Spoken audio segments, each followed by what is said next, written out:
KUSI Sports Director Paul Rudy is live at Crawford High this afternoon to take us to all of the action, not to mention a historical ribbon cutting that's going to be happening. Hey, Paul.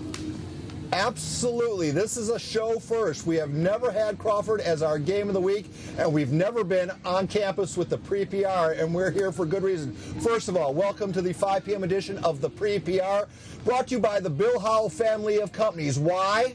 Because they know how. We'll be bringing you all over the county in the most comprehensive pregame show of its kind. But as you mentioned, the main event, the PPR Game of the Week, takes us to the campus of Crawford, where the Colts are hosting Coronado. But the football game is only half the story. Tonight, for the first time in school history, they'll be playing on campus under the lights. And it's the first time in 3.5 years the Crawford Colts have a home game. Here to share in the excitement is my sidekick, Troy Starr. He has championship rings on his fingers, and he has only goodness in his heart. Coach, please introduce the two guests to your left. Crawford Principal, Dr. Richard Lawrence, and Athletic Director Kelsey Butcher.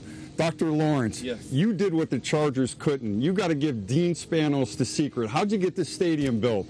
Perseverance, believing in our area, and keep on moving. We're showing some pictures of what is a great facility. No one can complain about the facility. It took a little while. What were some of the obstacles that it took to get this thing built?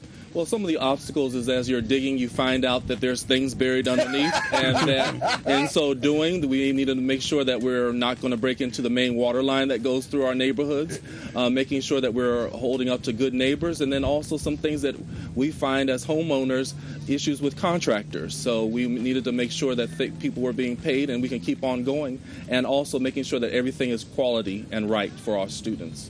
Kelsey, what does this stadium mean to the Crawford community? You know what? I've been at Crawford for 17 years, and this stadium means that we finally have a home.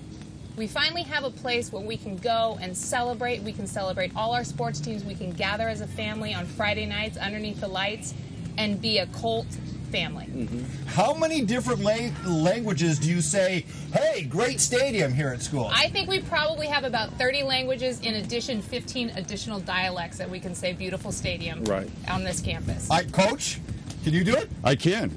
Kuro Budan. That's Somalian, means beautiful. Oh, yes, and it certainly is. What's been the reaction amongst the student body? You know what? The kids are alive. They are fired up. They are energized. They want to be here. We almost had the stands full yesterday. We did a soft opening for our JV game in the daytime, and the stands were packed. Teachers, kids, families, parents, everybody wanted to be here because this is the place to be in this community right now. Mr. Lawrence, as far as when you have a jewel like this, does it help with enrollment? It does. Will it? We're hoping it does. We're already seeing students coming back that went out to other schools in our neighboring areas that are coming back that say they wanted to have a stake in our community and our land. And coming up in a little bit, the alumni will be rolling onto the field. There's this one alumnus that we're particularly interested in.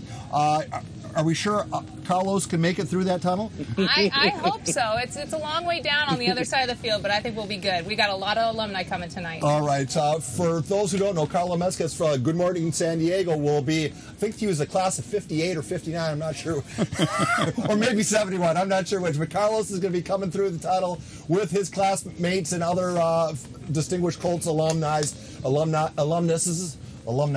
And we'll have that coming your way in just a little bit. But just a quick reminder, here's where we're going with all our games of the week.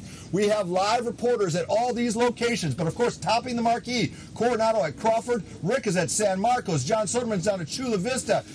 El Cajon Ford game of the week will Fisher, Christian, and Lincoln. That's going to be a high-scoring game. We might need an extra digit on the scoreboard.